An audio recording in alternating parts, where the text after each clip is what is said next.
Seorang wanita agen mata-mata CIA bernama Avery tengah berada di negara Jepang dalam satu misi untuk membunuh pria bernama Kenji Nakajima. Tanpa kesulitan yang pasti, Avery mampu mengatasi hadangan anak buah Kenji sampai akhirnya ia telah berada di hadapan sang target.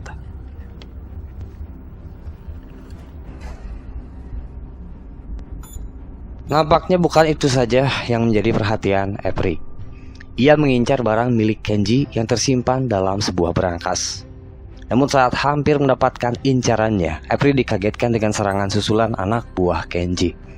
Hal ini memaksa Avery harus kembali beraksi.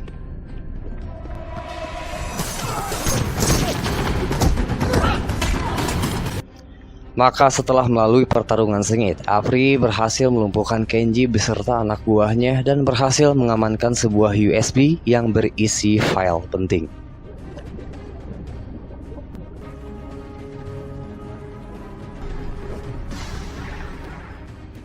Kini Avery kembali ke Kroasia melanjutkan kehidupan normalnya.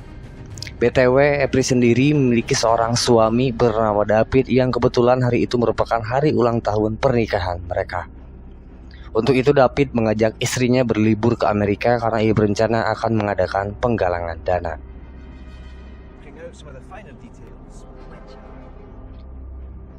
Keesokannya, Avery menemui atasannya yaitu Jarvis sambil menyerahkan USB yang sebelumnya ia dapatkan. Dari situ terungkap bahwasannya Kenji menjalankan bisnis pemasok senjata untuk jaringan teroris. Di lain sisi, Jarvis menangkap pergerakan menyimpang dari sebuah organisasi bernama Kali yang telah melenyapkan mafia Jepang. Meskipun dalam hal ini mereka belum bisa memastikan apakah Kali yang dimaksud adalah sebuah organisasi atau nama seseorang. Yang jelas mereka menganggap bahwa Kali bekerja untuk mafia Rusia. Sepulangnya dari sana, Avery berpas-pasan dengan tetangganya yang juga sepasang suami istri yaitu Nicholas dan juga Abby, di mana mereka berdua mengajak Avery untuk makan malam bersama. Kemudian Avery dikagetkan saat ia masuk ke rumahnya. Bagaimana tidak, rumah nampak terlihat seperti telah diacak-acak, bahkan Avery tak menemukan keberadaan David.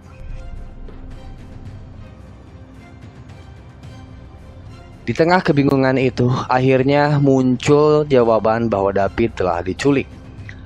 Melalui panggilan telepon, si penculik memiliki sebuah permintaan, yaitu sebuah dokumen bernama Canary Black, di mana berkas itu tersimpan rapat di dalam tahanan CIA dengan kode CPD-749.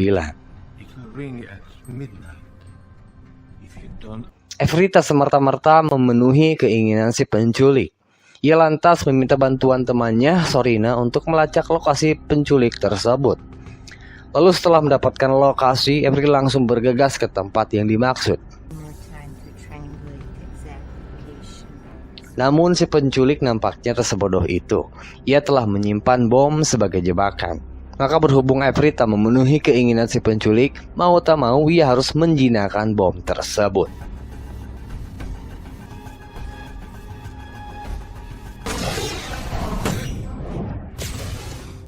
Tak mempunyai pilihan, Avery kemudian menyelusuri dan mencari tahu soal tahanan CPD-749 yang sebelumnya disebut-sebut oleh si penculik. Setelah mendapatkan info, ia mendatangi markas CIA dan menemui seorang agen CIA bernama Max. Max sendiri adalah agen yang telah menangkap tahanan CPD-749 atas kepemilikan dokumen Canary Black. Meski awalnya tak memberikan izin, Max akhirnya memperbolehkan Avery untuk mencari keterangan terkait CPD-749. BTW tahanan itu bernama Laszlo Stoica. Avery langsung melontarkan pertanyaan soal Canary Black. Jelas Stoica tak begitu saja memberikan informasi, yang ada ia malah menghina Avery. Hal ini memaksa Avery menggunakan setitik kekerasan. Namun kenyataannya Stoica tak memiliki dokumen itu, bahkan ketika Avery memeriksa langsung di dalam gigi Stoica.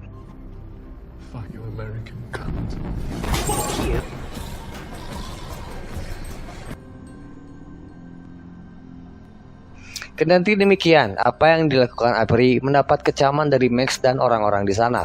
Max menduga bahwa Avery telah berhasil mendapatkan dokumen Canary Black, di mana hal itu dianggap sebagai pelanggaran.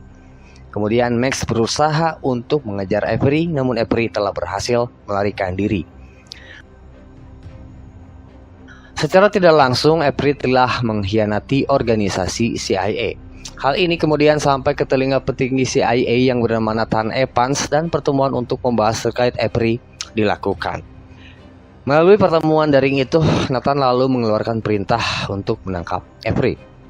Lalu apa sebenarnya isi dari dokumen Canary Black hingga menimbulkan keributan di dalam internal CIA? Nah, jadi Canary Black ini berisi data-data rahasia terkait para pejabat tinggi serta pegawai pemerintah di seluruh dunia. Bukan hanya itu, Canary Black tersebut menyimpan sebuah data yang bahkan bisa menggulingkan sebuah negara.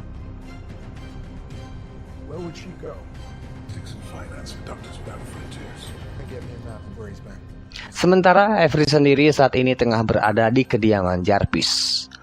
Menggunakan telepon istrinya Jarvis, ia diperbolehkan oleh wanita itu untuk mengungkapkan kepada Jarvis soal alasannya dibalik melakukan semua ini. Bahwa ia berusaha mendapatkan dokumen Canary Black sebagai tebusan untuk menyelamatkan suaminya dari genggaman. Kemudian Avery mendatangi apartemen miliknya yang sudah lama tak ia gunakan.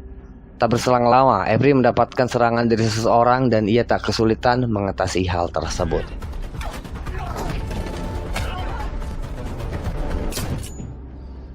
Lalu si penculik kembali menelpon Avery, di mana ia menagih dokumen Canary Black. Namun karena Avery belum memilikinya, alhasil ia terpaksa harus melihat sang suami mendapatkan siksaan dari si penculik. Setelah itu, Avery dan Jarvis mengadakan sebuah pertemuan secara tertutup untuk membicarakan Canary Black. Jelas Jarvis tak bisa memenuhi tuntutan Avery untuk memberi dokumen tersebut mengingat betapa penting file yang ada di dalamnya.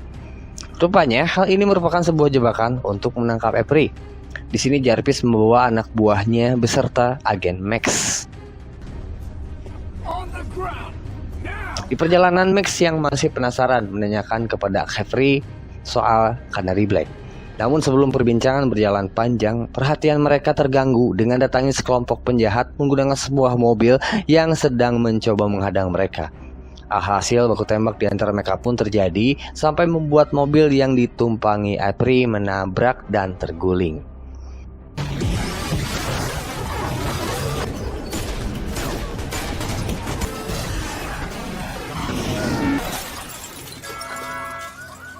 Hal ini tak disia-siakan oleh Avery untuk melarikan diri. Kemudian ia mengejar salah seorang penjahat yang diduga memiliki hubungan dengan penculik sang suami. Yang ternyata pria tersebut adalah Nicholas, tetangga Avery sendiri. Naasnya pria itu mati sebelum memberikan keterangan apa-apa kepada Avery. Nicholas, where is he? Di sisi lain, kita akhirnya diperlihatkan secara singkat kemerahan seorang pemimpin mafia Rusia bernama Breznov dalang dibalik penculikan David. Ternyata Breznov sendiri merupakan seorang direktur NSS, salah satu organisasi yang berasal dari Amerika Serikat. Yang membuat hal ini menarik adalah Nathan, petinggi CIA, malah mengajak Breznov untuk bekerja sama menangani kekecauan terkait yang dilakukan oleh Avery, tanpa menyadari siapa sebenarnya pria tersebut. Sementara Avery sendiri telah melakukan sebuah rencana untuk membuka mulut Nathan soal dokumen Canary Black. Terlebih, sepenculik atau Breznov mengancam akan segera membunuh David bila mana Avery tak kunjung memberikannya Canary Black. Avery lalu menyusup secara diam-diam ke dalam kamar hotel yang ditempati Nathan. Dan saat Nathan masuk ke dalam kamar, seketika Avery berhasil menyekapnya. Ia lalu memasangkan Nathan sebuah topeng penutup suara agar aksinya tak disadari oleh ajudan Nathan. Avery kemudian menyudutkan dan memaksa Nathan agar mengakui bahwa dokumen Canary Black berada di genggamannya. Avery menjodohkan sebuah laptop agar Nathan memasukkan kode untuk bisa membuka dokumen tersebut.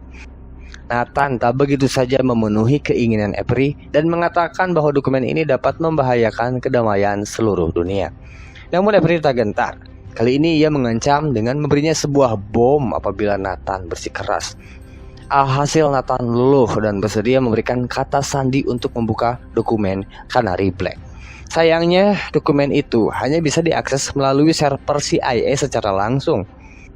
Maka Avery kembali meminta bantuan rekannya Sorina untuk pergi ke server CIA terdekat detik itu juga.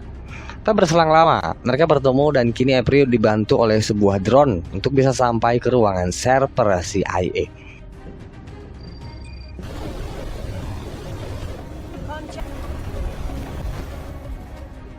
Sampainya di sana, Avery buru-buru untuk membuka dokumen dan memindahkannya ke dalam USB. Setelah berhasil mengamankan file, kini Avery dihadang oleh agen CIA yang dikirim langsung oleh Nathan. Lagi-lagi, Avery mampu mengatasinya.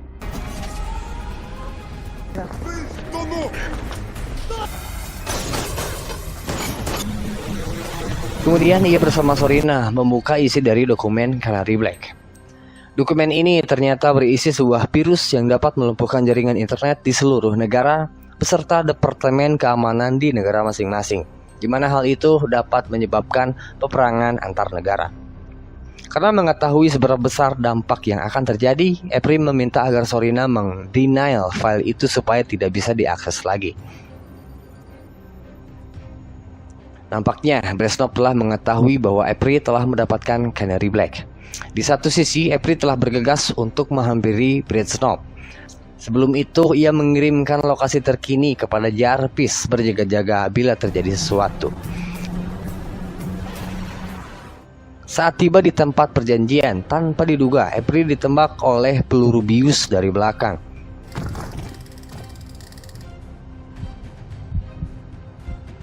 Sementara itu, Bresnov tengah melakukan siaran langsung untuk disiarkan ke dalam sebuah pertemuan yang dihadiri oleh para petinggi bahkan kepala negara di seluruh dunia.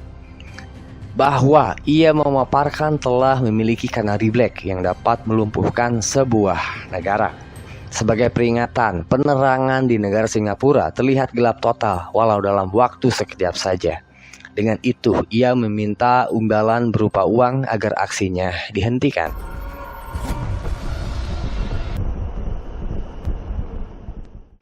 Di sisi lain, Jarvis tengah mengikuti arah lokasi ponsel Avery yang sebelumnya dikirimkan oleh Avery.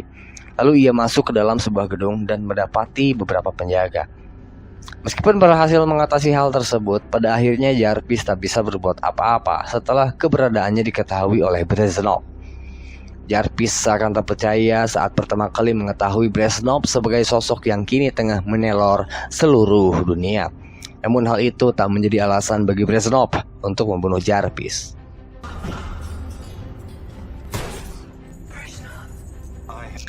Kemudian Bresnov tak lupa berterima kasih kepada Avery karena berkatnya ia dapat mendulang keuntungan. Hal ini terbukti saat para petinggi negara terpaksa mentransfer uang sesuai instruksi Bresnov.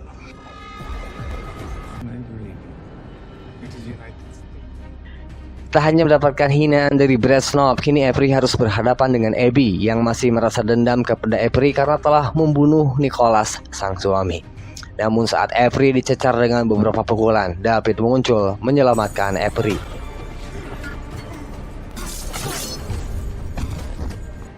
Dalam hal ini, Avery merasa heran sekaligus bingung saat melihat kemampuan yang dimiliki David.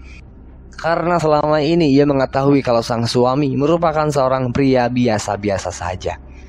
Disinilah terungkap bahwa David adalah sosok Kali yang di awal telah kita bicarakan. Dan David sendiri adalah sosok yang telah membocorkan informasi soal Canary Black kepada Bresnov. Meskipun kecewa dan tak percaya, mereka berdua akhirnya bekerja sama untuk menghentikan aksi yang dilakukan Bresnov.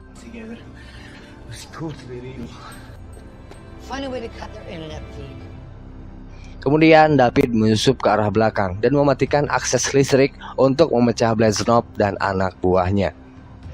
Hal ini berhasil membuat konsentrasi Bresnov terpecah. Kini prioritas utama Bresnov adalah melumpuhkan mereka berdua. Buku tembak pun tak terhindarkan. Akibatnya Bresnov berhasil dipukul mundur berkat aksi seorang Avery. Akhirnya, pertarungan di antara Avery dan Bresnov pun terjadi. Dan di saat yang bersamaan, anak buah Bresnov segera mengunggah file Canary Black sebelum terlambat.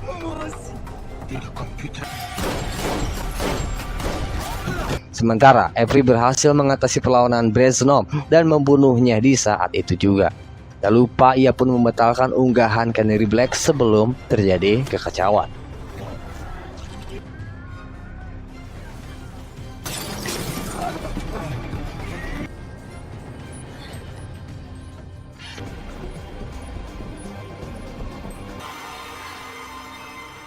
David kemudian muncul meminta maaf kepada Avery atas semua yang terjadi.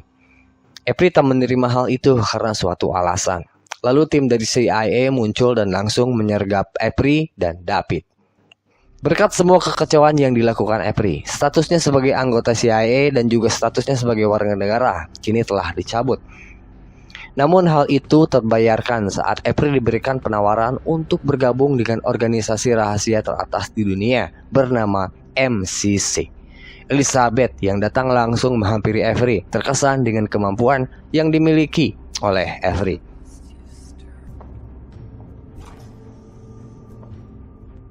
Di akhir film, saat Avery kembali ke rumahnya, dia mendapati sebuah cincin yang dahulu kala ia berikan kepada suaminya, David. Dengan itu, film selesai.